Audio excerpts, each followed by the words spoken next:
Hola, buenas tardes para todos. Los saludo con la paz del Señor. Felices Pascuas para todos. Yo soy nieto de ruso, así que Christos Voskres. Para los que no saben qué es lo que significa, quiere decir Cristo ha resucitado. Y estamos acá en esta Pascua, ¿no? Especialmente en este día domingo, recordando y celebrando, por un lado, la muerte de nuestro Señor Jesucristo y más precisamente este día domingo, ¿no? Recordando su resurrección y todo lo que eso implica para nuestras vidas como cristianos, como hijos de Dios. Creo que si nos ponemos a pensar o qué es todo lo que implica, ¿no?, la Pascua para nosotros, sería bastante difícil poder en una predicación hablar todo, ¿no? Porque es lo más principal para nuestras vidas, ¿no? Y por aquello, por medio de lo cual podemos tener nuestra salvación. Pero si hablamos de Pascua, podemos decir que de alguna manera es, bueno, la muerte y la resurrección. Podemos decir también es la paga del pecado, ¿no? Es el precio que Cristo pagó por nuestros pecados, el mío y el tuyo, para que nosotros podamos tener vida. Pero me gustaría también pensar en esta oportunidad de que la Pascua también es el comienzo de una nueva vida. Y eso lo vemos, ¿no?, en la palabra de Dios, siempre cuando aquellos que llegamos a Cristo y que participamos, ¿no?, de esa muerte y resurrección de Cristo, comienza para nosotros un nuevo tiempo, un nuevo camino, comienza una nueva etapa.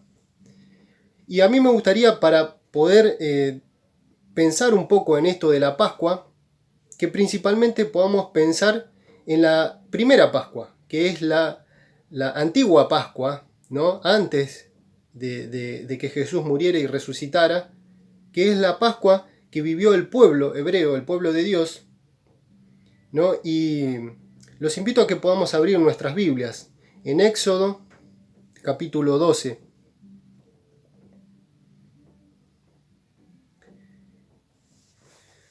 Sabemos que el pueblo era esclavo, el pueblo hebreo era esclavo de Egipto, ¿no?, de este pueblo que los esclavizaba, que los obligaba a trabajar, que los obligaba a hacer todo lo que ellos necesitaban, estaban a disposición de los egipcios, ¿no?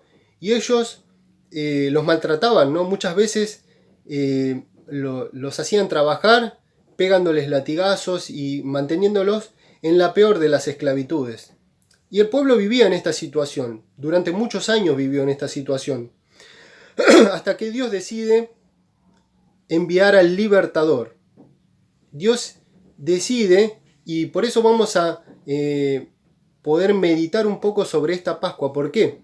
Porque esta primera Pascua, de alguna manera, es un tipo de esta nueva Pascua, ¿no? Cuando hablamos de un tipo, decimos una figura que es sombra de una verdadera figura, ¿no? O podemos decir una prefigura que viene a representar a la verdadera figura, ¿no? En este caso, por ejemplo, vamos a tener a Moisés como un tipo de Jesús, ¿no?, el que libera al pueblo de la esclavitud. ¿Cuál es el antitipo? Sería Cristo, ¿no?, muriendo en la cruz y resucitando y dándonos por medio de este acto, ¿no?, la vida a nosotros y también la libertad del pecado. Es decir, vemos un paralelismo terrible siempre en el Antiguo Testamento y nos ayuda a comprender el Nuevo Testamento, ¿no? Y nos encontramos entonces en el libro de Éxodo, cuando el pueblo era esclavo, y que Moisés ahora viene, llamado por Dios, para liberar a su pueblo. Y viene y habla con el pueblo, y dice, Dios me mandó. Y el pueblo le cree, porque él da las señales que Dios le dio. Entonces va Moisés al faraón a decir, mirá, faraón, de parte de Dios te digo que nos tenés que dejar ir al pueblo. ¿No? Estoy brevemente así sintetizando todo el contexto. Entonces Faraón dice que no, y Dios le manda una plaga. Entonces Faraón se arrepiente, supuestamente se arrepiente y deja ir al pueblo, pero después vuelve a arrepentirse y no lo deja ir. Y así envía a mandar plaga tras plaga, 9 plagas, y siempre lo mismo, nunca lo dejaba ir al pueblo. Yo pienso en esta situación, ¿no? Ya para entrar en esta última y 10ª plaga, ¿no? La principal y la que representa justamente la Pascua. Pienso en el pueblo, cómo habrá vivido todo ese tiempo, toda esa situación en donde tanta tensión, ¿no? Por un lado lo tenemos a Moisés, ahí que viene acá y habla como nuestro libertador. La verdad que la estamos pasando muy mal, la pasamos mal acá en Egipto, pero el rey se enoja y cada vez en la obra me pegan más latigazos, me tratan peor. Y ya no sé qué es lo que me conviene, si que Moisés se calme o que verdaderamente nos saque de acá. Y vemos que Moisés, ahora Dios lo llama a Moisés para llevar a cabo esta última y más terrible de todas, plaga, que es la 10ª, ¿no? Con este contexto vamos a leer entonces Éxodo capítulo 12 y vamos a leer el versículo 21, dice: Y Moisés convocó a todos los ancianos de Israel y les dijo: Sacad y tomaos corderos por vuestras familias y sacrificad la Pascua. Para empezar, hoy el pueblo judío incluso sigue celebrando esta Pascua, ¿no? En el tiempo de Jesús, Jesús celebró y participó de esta Pascua, ¿no? Que es un recordatorio, ¿no? Es una fiesta conmemorativa de lo que sucede acá. Pero hasta acá, el pueblo nunca había festejado una Pascua. De hecho, esto era lo que recién le iba a dar el inicio, ¿no?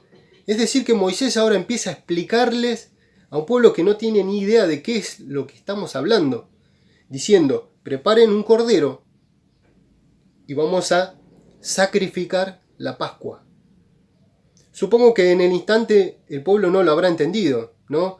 De hecho, recién después de Cristo vamos a darle todo el sentido de lo que esto en verdad representa, ¿no?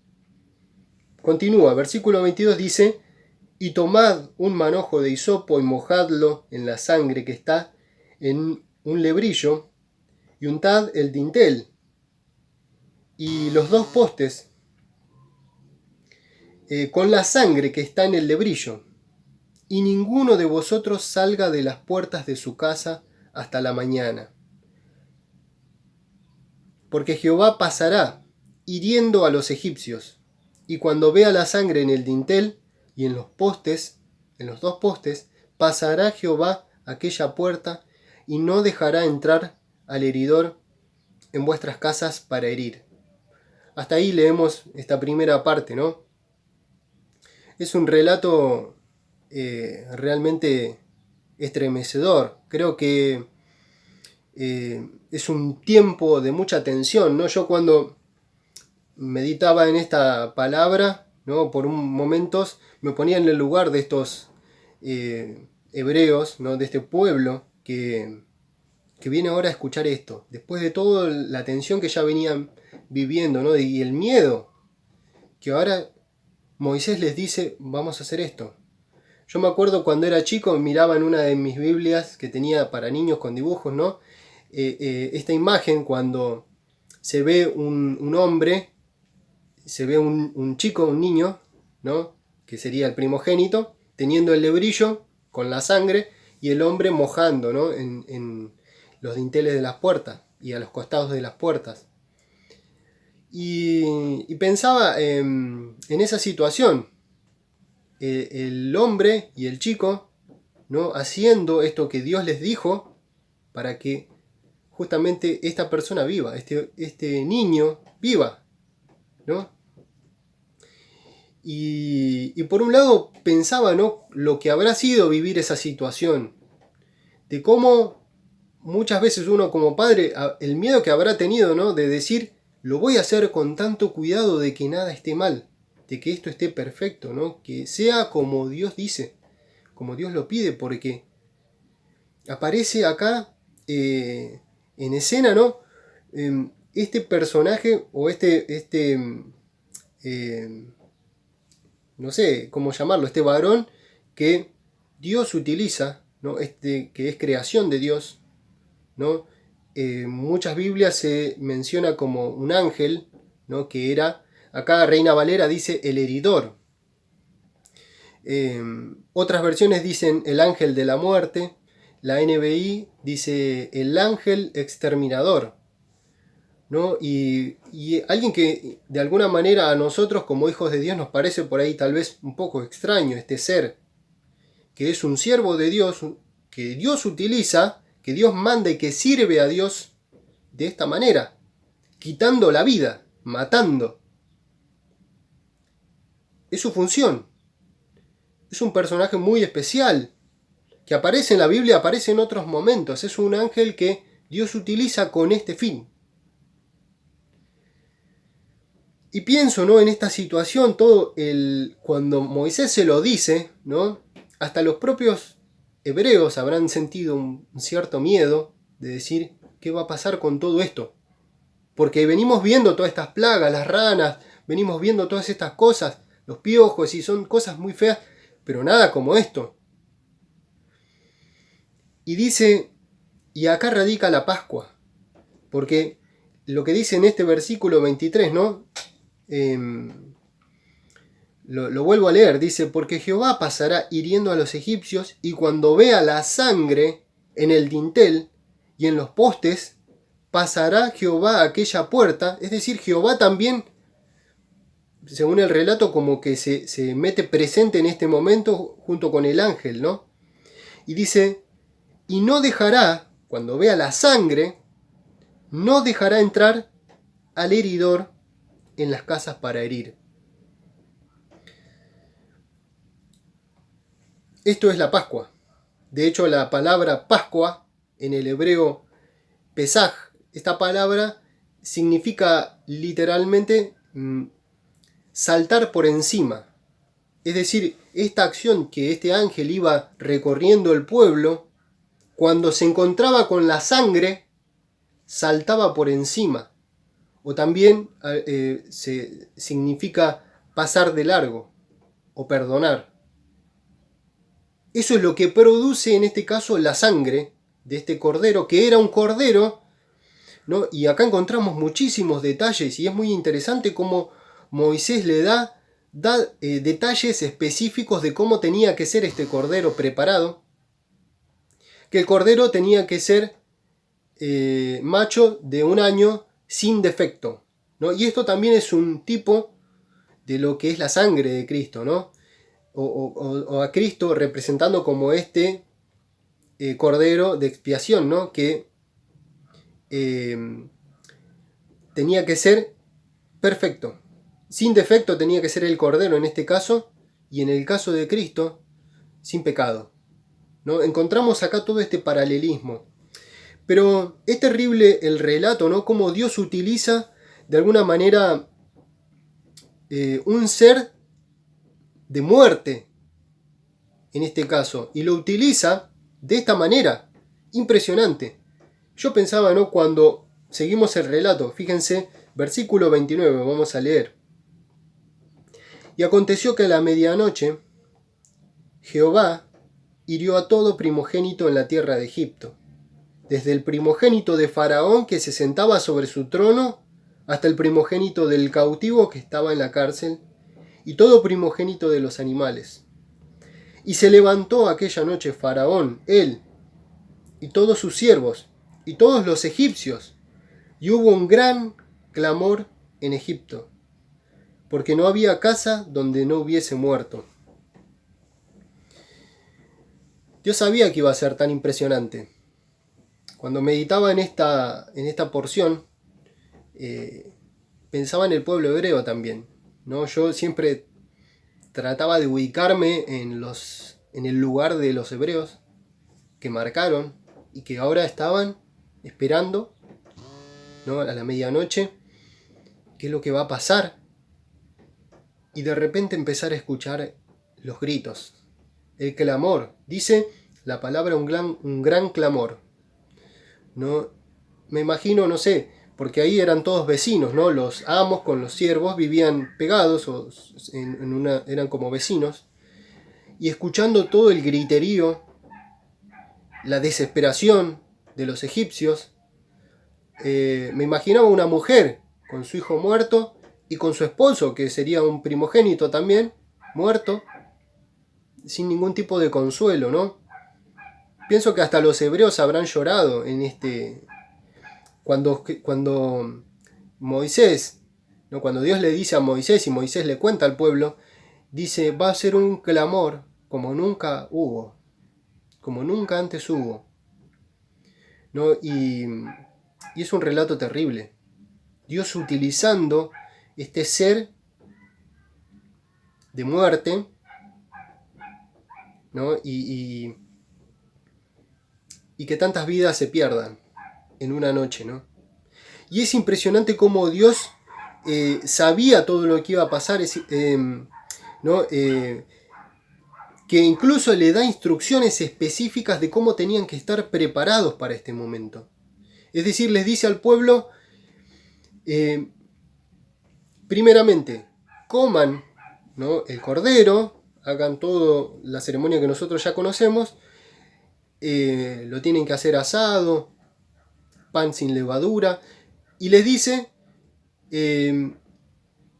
no tiene que sobrar nada, tienen que, si son chicas, júntense con la familia de al lado, pero además les dice, estén con las ropas, vestidos, ceñidos vuestros lomos, dice, ¿no? Los hebreos usaban como unas túnicas en donde usaban como unas telas que se ataban como si fuese un cinturón, que eso cuando llegas a tu casa te lo sacás, obviamente, ¿no? Uno va a comer y ahí le dice, no, ceñidos, con el nudo hecho, con el bastón, ¿no? Eso le dice desde el capítulo 11, viene hablando todo esto, con los calzados puestos, listos para salir. Yo pienso que el pueblo hebreo habrá pensado, ¿no? Después de 9 plagas en donde amagaban que salíamos y no salíamos y después encima se desquitaban peor, latigueándonos peor. No sé si en algún momento habrán perdido las esperanzas de salir o si esto estaba perjudicándonos peor. Pero en este momento Dios les dice, ahora ustedes se van a ir. Y no solamente los van a dejar ir, sino que los van a echar. Dice, ¿no? Hay un versículo 33, donde dice que los egipcios apremiaban al pueblo, dándose prisa a echarlos de la tierra. Es decir, fue una situación tan desesperante, tan terrible, que vivió el pueblo en este lugar, ¿no? Los egipcios, que ahora dicen, los echan. Váyanse por favor, porque estamos muriendo todos, vamos a morir todos, dicen, ¿no? Dios ya lo sabía y Dios les dice, esténse preparados, con la ropa puesta, el bastón, ¿no? Ellos usaban un bastón para caminar, ¿no? En este tipo de terrenos, con el bastón en la mano, coman apresuradamente el cordero, háganlo rápido. Y cuando salgan, bueno, y dice, preparen la masa, y cuando salgan, dice, en esta situación, pidan a sus vecinos, a los egipcios, las joyas, las alhajas, el oro y la plata, todo lo que puedan.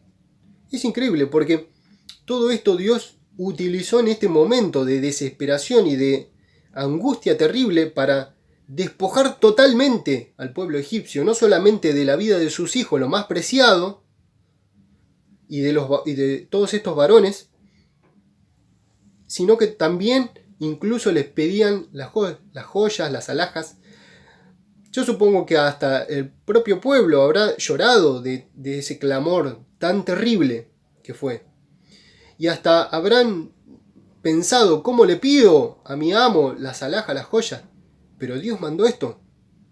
Cuando nosotros vemos el pueblo en el desierto, vemos que después tenían muchos recursos, ¿no? ¿Y de dónde salieron todos esos recursos? Hicieron un becerro de oro.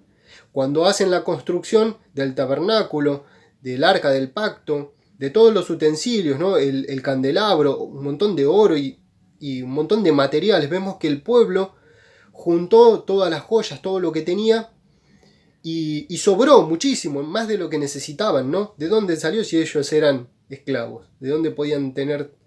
Bueno, acá ellos se lo llevan y se llevan todo.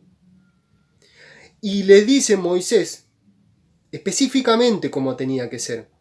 Y le dice, y cuando salgan, celebren esta fiesta, la Pascua, que representa esto, ¿no? Ese momento tan duro, tan dramático, tan terrible, de un ser de muerte, un ángel de la muerte, llegando hasta donde la sangre le permitía. Y si estoy detrás de esa sangre, entonces pasa por alto.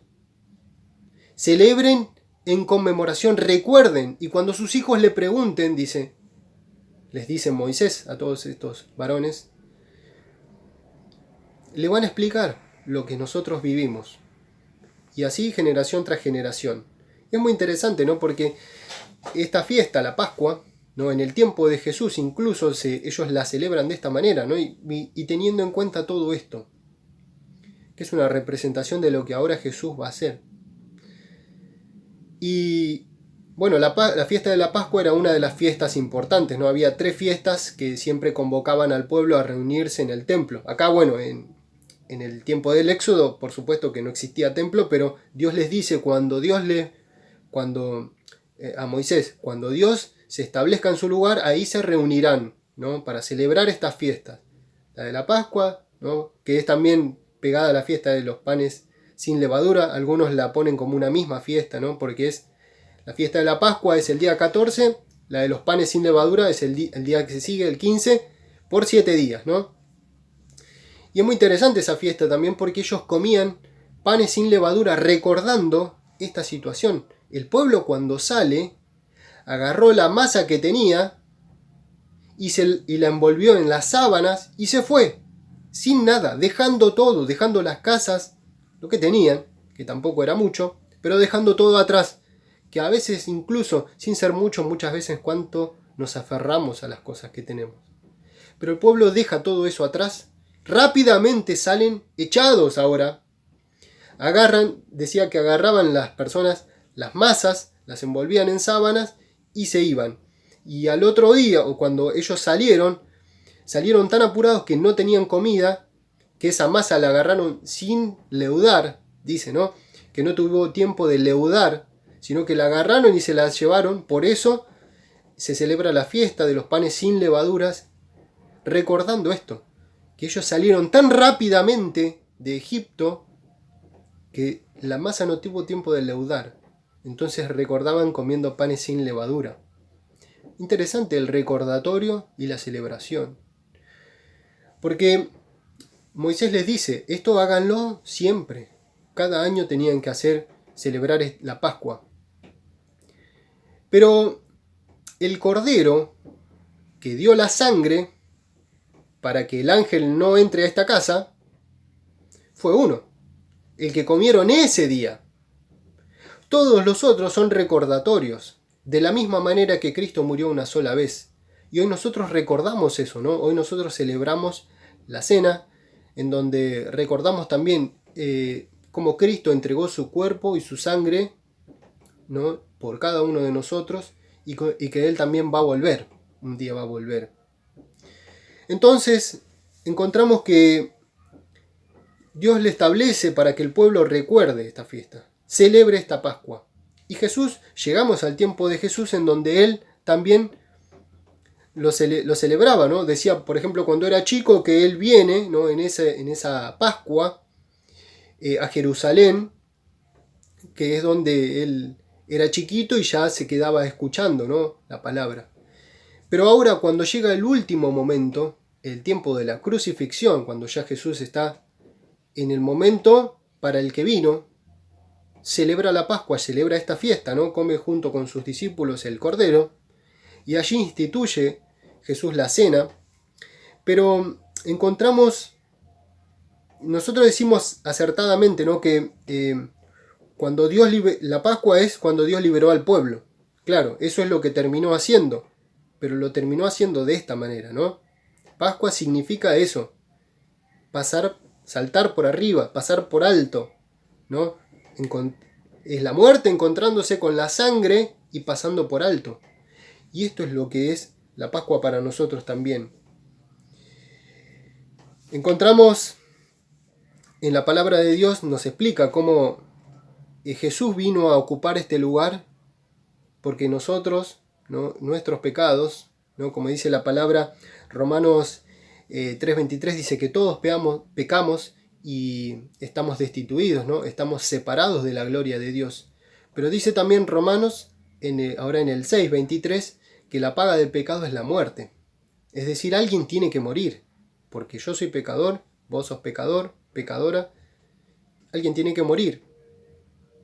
Y dice en el Romano también 5:8, mas Dios muestra su amor con nosotros, para con nosotros, en que siendo nosotros aún pecadores, Cristo murió por nosotros. Es decir, Él fue el que ocupó ese lugar.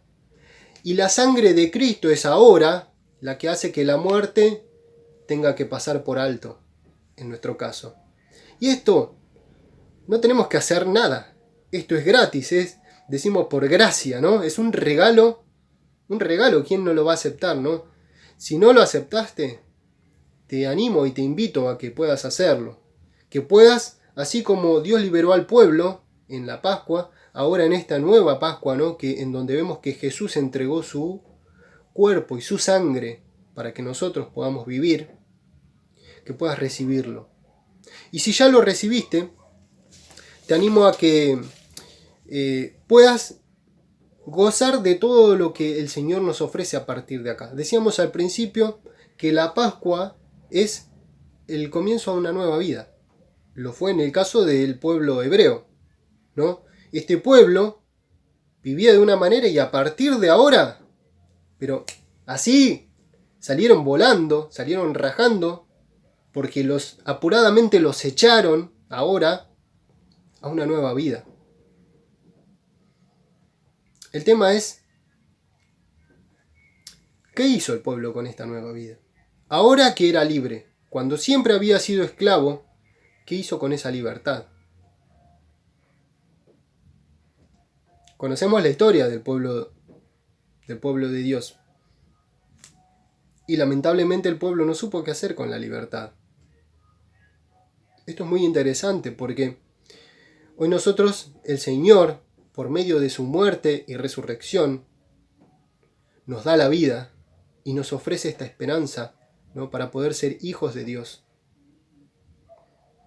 Pero no solamente eso, sino a poder vivir una vida plena, una vida con todo lo que Él tiene para ofrecernos, en libertad, siendo libres del poder del pecado, así como el pueblo fue libre de Egipto.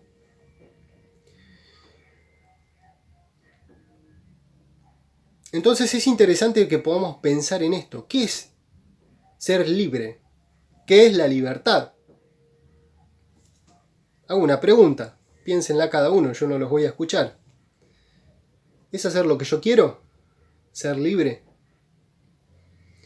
La palabra de Dios nos habla mucho de esto y claramente no es hacer lo que yo quiero.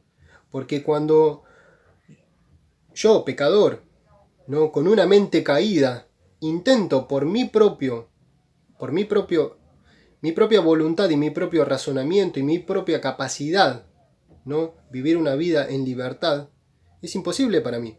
A menos que Cristo renueve mi mente y transforme mi corazón. Entonces ahí, yo pienso en el pueblo, ¿no? El pueblo ahora sale al desierto y dice, ¿qué hacemos? ¿A dónde vamos? Lo mismo con nosotros. Somos hijos de Dios, perfecto. Ahora. Y el pueblo de Dios no tenía la guía, ¿no? Yo creo que hay muchísimos versículos. No sabía cuál elegir para poder compartir en este sentido, ¿no? De esto que el Señor nos ofrece, esta nueva vida que el Señor nos ofrece, una vida en libertad. Y ahora lo vamos a aclarar, porque es un concepto interesante y necesario que podamos entenderlo perfectamente. La verdadera libertad. Verdadera libertad. Porque muchas veces podemos entender que es otra cosa. Y para hacerlo en clarísimo, la verdadera libertad es hacernos esclavos de Cristo. Y ahora lo vamos a ver por qué. Yo elegí uno de los pasajes que son muy conocidos y que a mí me encantan. No creo que podríamos elegir muchísimos más. Ustedes seguramente puedan pensar en muchos más en donde podemos ver todo esto que el Señor nos ofrece en esta nueva vida. Pero yo pensé en el Evangelio de Juan, ¿no? Cuando él siempre nos presenta los yo soy, los tan importantes yo soy, en donde Jesús se presenta como yo soy el pan de vida, yo soy la luz, bueno, tenemos 7 yo soy, ¿no? Y uno de ellos es yo soy el camino, la verdad y la vida. El pueblo no sabía a dónde ir ahora. El pueblo no tenía, ¿no? Decía, Moisés, vos sos el líder, nosotros te seguimos y no tenemos ni idea de dónde ir. No tenemos ni idea, ¿no? Y Dios lo guiaba. Dios también tenía, ¿no? Una nube, una llama de fuego. Pero en nuestras vidas también necesitamos esto. A mí me gustaría, y yo elegí compartir el Evangelio de Juan. Vamos a abrir unos versículos. Juan capítulo 8.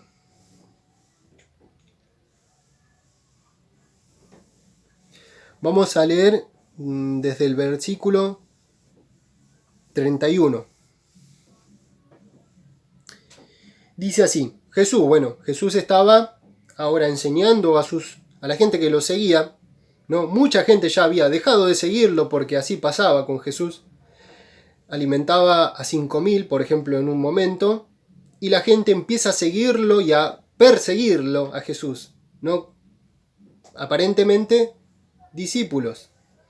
Pero cuando Jesús los confronta con lo que representa seguir a Jesús, esos seguidores, muchos de esos, la mayoría de esos, decían, esta palabra es muy dura, ¿quién la puede oír? Y dejaban, y ya no estaban con él. Algunos quedaban, ¿no?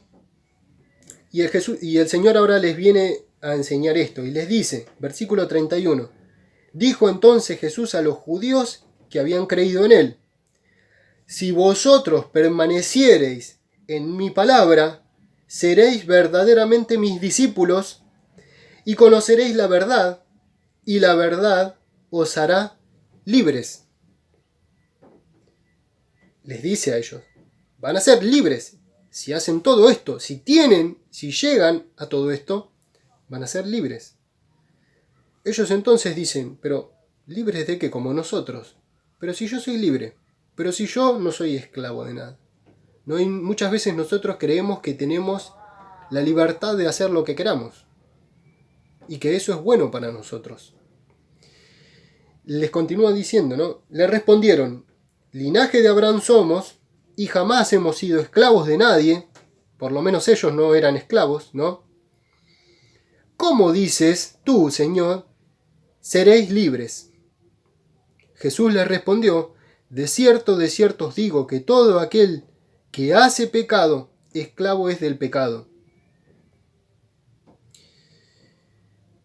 Y el esclavo no queda en la casa para siempre, el Hijo sí queda para siempre. Así que, si el Hijo os libertare, seréis verdaderamente libres.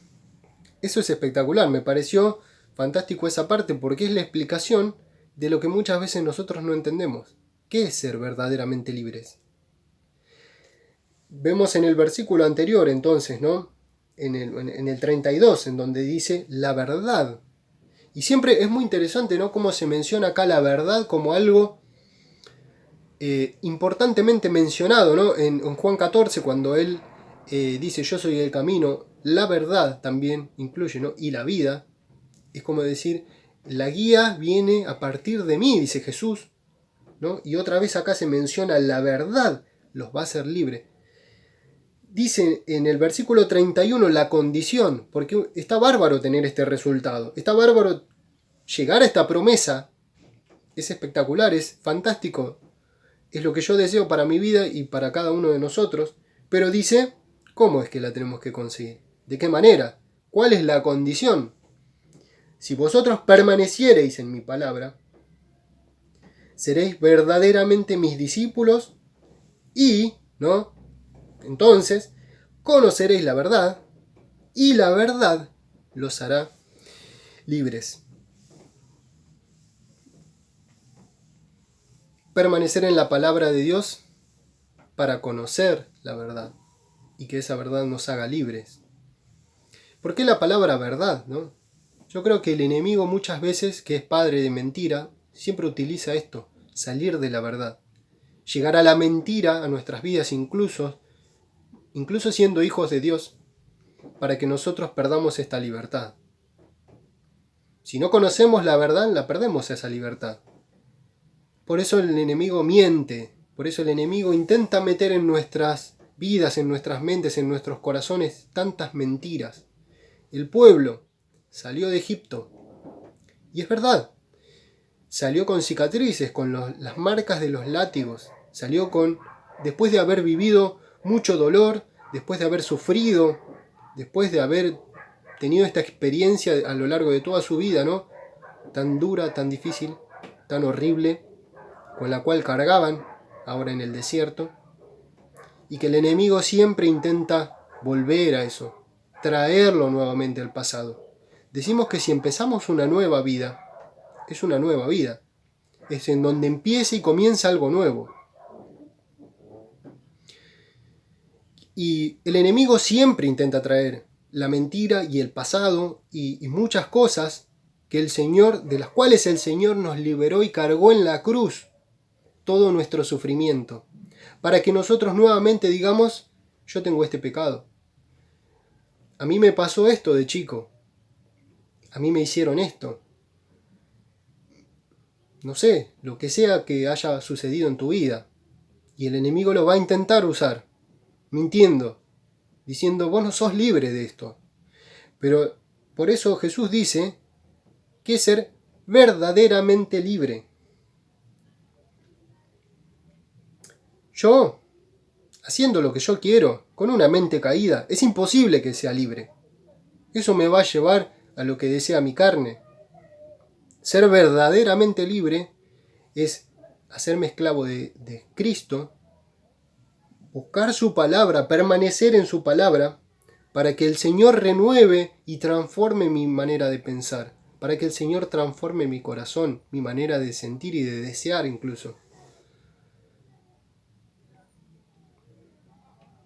Puede ser que seamos hijos de Dios, hace muchos años incluso. Puede ser que seamos cristianos y buenos cristianos y siervos y que trabajemos para el Señor durante muchos años incluso y no ser libres. Hablábamos del pueblo. Al principio del ministerio de Moisés, Dios lo llama, ¿no?, en la zarza y le dice, anda a Faraón. Moisés va. Suceden todos estos acontecimientos, ¿no?, terribles, estas plagas. El pueblo sale de Egipto a la tierra prometida. Y todo eso sucede al principio del ministerio de Moisés. Decimos que Moisés tuvo un ministerio de unos 40 años, ¿no?, alrededor de unos 40 años. Esto sucedió al principio. Cuando Moisés ya está muy anciano, al final de la vida de Moisés, al final de su ministerio y de su vida, lo vemos a Moisés todavía en el desierto.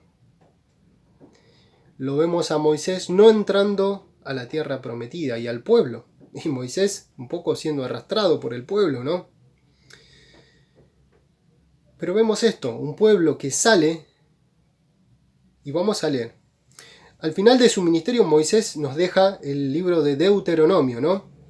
Nosotros encontramos todo el proceso en Éxodo, en Números, y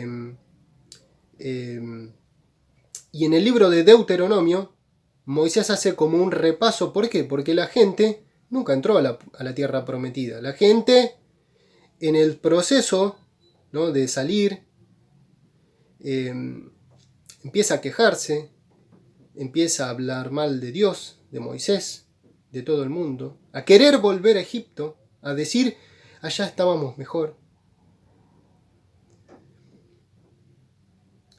Y Moisés, bueno, nos deja este libro, Deuteronomio, que es un repaso de todo lo vivido, ¿no? Nuevamente nos deja los mandamientos, el Shema, ¿no? A toda esta nueva generación que había nacido en el desierto, ahora Moisés le hace un repaso de la ley de Dios y de todo lo que Dios hizo. Y vamos a abrir Deuteronomio para cerrar ya con esto. Deuteronomio, vamos a leer, hay 2 versículos que son terribles, que nos dicen todo esto. 2 versículos nada más. Vamos a leer 3, pero estos 2 son lo que encierran todo.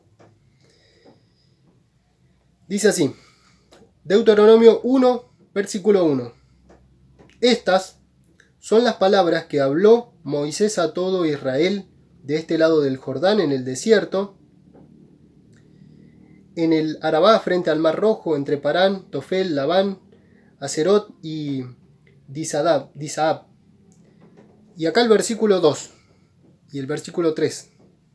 El versículo 2 dice, cuando ellos salieron, 11 jornadas hay desde Horeb, camino del monte de Seir, Horeb es Sinaí, el monte Sinaí, hasta Cades Barnea. Vamos a leerlo de vuelta. 11 jornadas.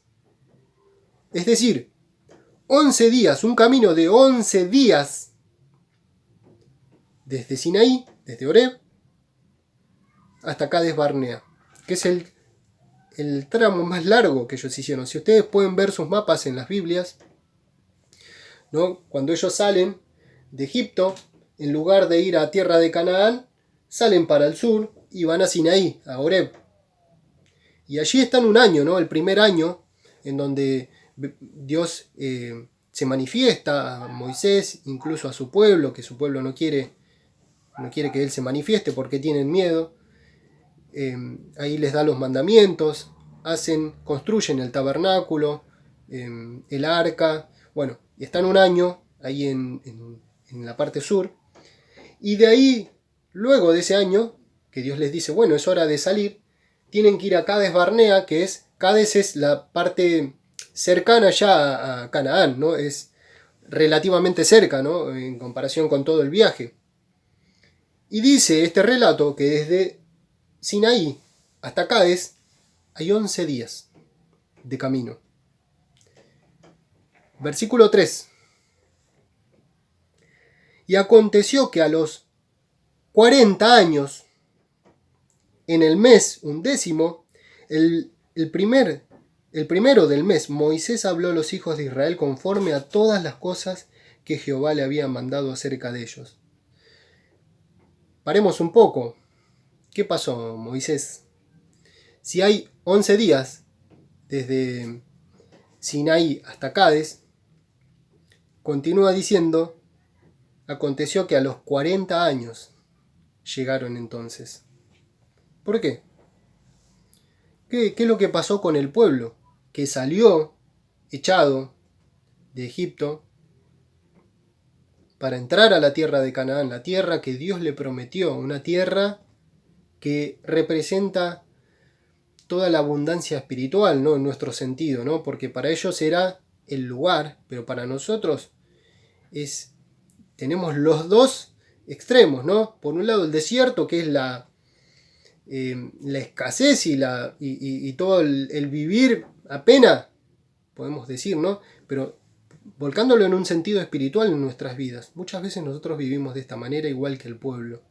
Podemos ser libres, pero vivir de esta manera, sin apropiarnos de esa libertad que el Señor nos ofrece.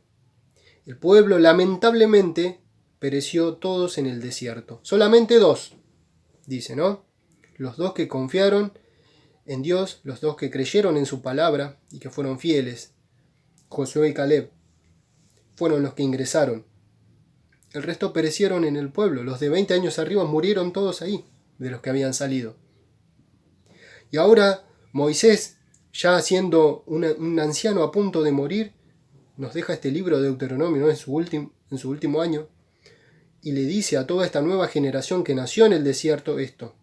El pueblo tuvo esta libertad. El pueblo estuvo 40 años en el desierto. Podemos nosotros ser hijos de Dios y creyentes hace muchísimos años y podemos pasar toda nuestra vida y morir de esta misma manera, sin gozar de esta libertad, sin gozar de todos los privilegios que el Señor nos da como hijos de Dios, que son muchísimos. Hablamos nosotros de la gracia, y esto lo vamos a desarrollar mucho en cuando estudiemos Efesios, ¿no? Que la gracia no simplemente es decimos simplemente, no es solo el regalo inmerecido, ¿no? De la salvación, sino que implica mucho más, ¿no? Y esto lo vamos a desarrollar. Lo importante que es gozar de este poder que tenemos con el Espíritu Santo, poder del Espíritu Santo, actuando, operando en nuestras vidas. Ahora, el Señor ya nos sacó de Egipto, ya nos hizo libres, ¿no? La Pascua, de alguna manera, la Pascua de Moisés representa esta Pascua también. Y de alguna manera nos muestra que estamos en esta situación. Somos libres, somos salvos. Pero, ¿qué vamos a hacer con esa libertad? Es una pregunta que queda para cada uno. Los invito a que podamos orar. Señor Dios y Padre, te damos gracias por tu palabra, te damos gracias por esta salvación maravillosa, Padre. Gracias porque tuviste tanto amor, Señor, sobre cada uno de nosotros que, Padre, Cristo Jesús, diste tu sangre para que por medio de esa sangre la muerte no me alcance, Señor, sino que pase de largo en mi vida. Gracias, Señor. Gracias por cada uno de mis hermanos que están allí escuchando, Señor, y porque tú nos diste todo esto, Padre, y tenés para nosotros una nueva vida. Ayúdanos, Señor, a poder apropiarnos de ella, a poder disfrutar, Señor, y gozar, aún en los momentos de dificultad, gozar de lo que vos nos das, de esta riqueza espiritual, Señor. Porque sabemos que muchas veces nos tocan momentos de dolor, momentos de sufrimiento, de escasez, momentos en donde no sabemos cómo vamos a vivir mañana. Puede pasar, podemos vivirlo, pero aún así podemos gozar de la plenitud que tenés para cada uno de nosotros en nuestra vida espiritual y de la esperanza que tenemos en ti, Cristo Jesús. Padre del cielo, gracias, Señor, por tu Hijo amado. Gracias por tu amor sobre cada uno de nosotros. Te agradecemos y te pedimos que nos ayudes, Señor, a poder vivir, Señor, esta vida siendo esclavos tuyos, Padre, que es lo mejor que nos puede pasar en esta vida. En el nombre de Cristo Jesús. Amén.